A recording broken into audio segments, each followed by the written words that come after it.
Over 22,500 भारतीय citizens को Ukraine से इवैक्यूएट किया जा चुका है। External affairs minister S Jaishankar ने राज्यसभा में कहा कि 22,500 से ज्यादा Indian citizens have returned safely under operation Ganga. इसके साथ ही 18 countries including Bangladesh and Nepal में से 150 फॉरेन नेशनल्स वो also evacuated from Ukraine and उन्हें भी इंडिया लाया गया। बढ़ते तनाव के बीच सिविलियंस को सेफ पैसेजेस के थ्रू वॉर इफेक्टेड सिटी से निकालना becomes the most important thing on humanitarian concerns.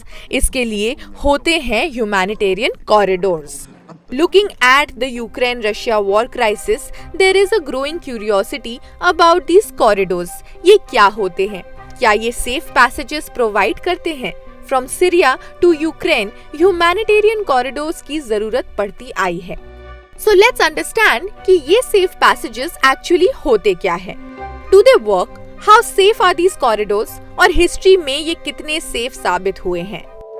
1990 के दशक में बॉस्नियन वॉर के दौरान पहली बार इस शब्द का इस्तेमाल किया गया था, जब यूएन ने नागरिकों के लिए ह्यूमैनिटेरियन कॉरिडोर्स या सुरक्षित क्षेत्रों का सेटअप किया। But the attempt was seen as a failure since the UN was unable to protect the zones when they came under attack. Ethiopian war में भी ह्यूमैनिटेरियन कॉरिडोर्स की मांग की गई थी, जहां टाइग्रे रीजन के लाखों लोग महीनों से सरकारी नाकेबंदी में फंसे हुए थे। So basically, these are the safe passages जिन्हें वॉर जोन्स में हॉल्ट करने के पर्पसेस से बनाया जाता है for a certain period of time. Civilians के उस वॉर जोन से निकलने तक थ्रू अ डेजिग्नेटेड रूट और सिविलियंस को अर्जेंट मदद पहुंचाने के लिए या एड प्रोवाइड करवाने के लिए until they can finally leave. Russia ने सेफ कॉरिडोर्स एस्टैब्लिश करने के अनाउंसमेंट भी किए to allow civilians to leave, but ये इवैक्यूएशन रूट्स ज्यादातर led to Russia's ally Belarus और ऐसे टैक्टिक्स 2015 में after Moscow entered war during Syrian war बहुत कॉमन हुए।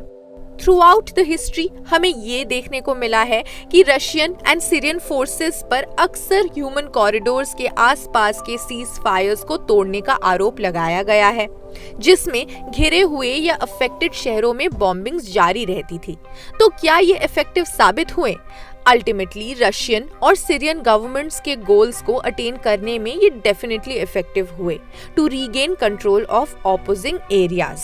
क्रिटिक्स का कहना है कि रशिया और दमास्कस ने बड़े पैमाने पर मास डेमोग्राफिक चेंजेस करके एक तरीके से बड़ी विपक्षी आबादी को हटा दिया, जिनमें से कई अपने घर वापस नहीं लौट पाए।